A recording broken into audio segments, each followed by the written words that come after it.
Welcome to our OSHA Focal Point series.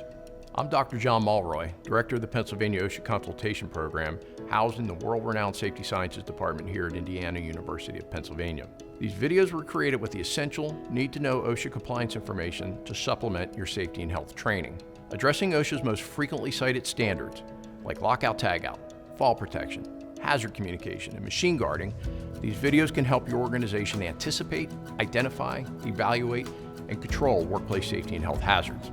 We hope these critical OSHA focal points assist you in preventing future injuries and illnesses.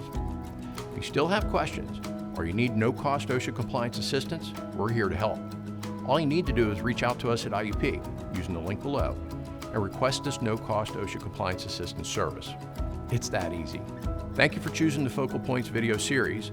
Be sure to hit the subscribe button to be the first to know when new safety and health content is added to this channel. Have a safe day, everyone. Today's topic is lockout tagout, and the purpose of today's topic is to provide you with the essential need-to-know information about the hazards associated with lockout tagout.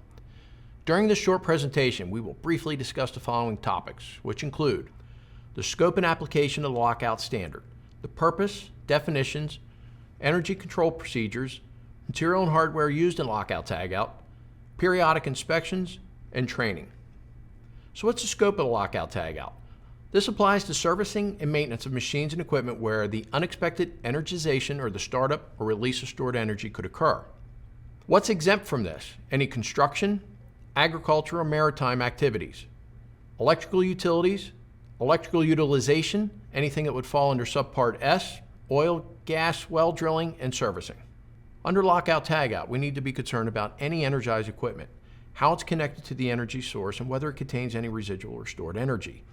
And those energy sources can include electrical, mechanical, hydraulic, pneumatic, chemical, thermal, and gravity as examples.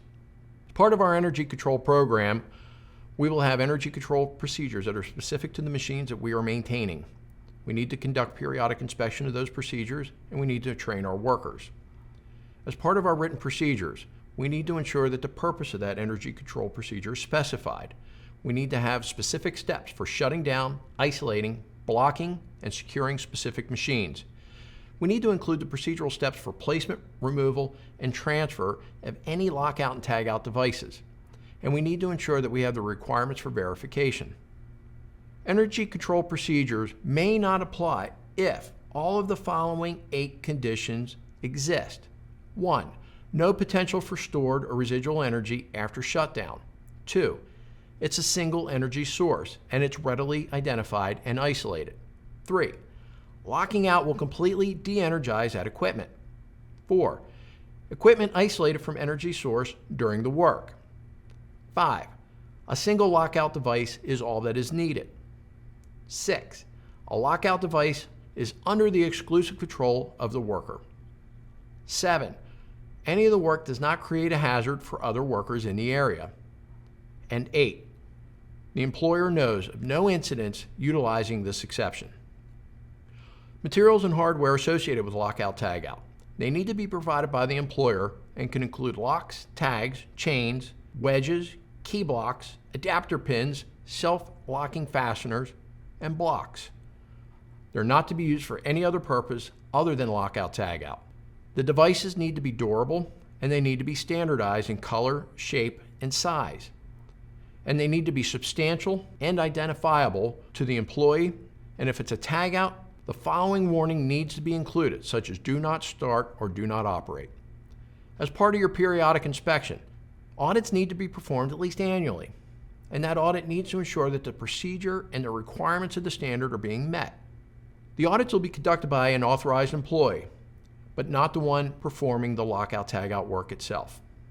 The purpose of the audit is to correct any deviations or any inadequacies found in the procedure. And an audit needs to include an interview with the authorized person and the affected employee performing work within that lockout tagout program. The periodic inspection needs to identify the machine or the equipment utilizing the lockout tagout procedure, the date the audit was performed, the employees who were involved in the audit, and the person who performed the inspection. Training on lockout tagout needs to include specific steps for authorized persons, including the recognition of hazardous energy sources, the type and magnitude of energy, the methods and the means for energy isolation and control, and the limitation when using tags. Affected persons need to be trained on the purpose and the use of energy control procedures and the limitation of tags.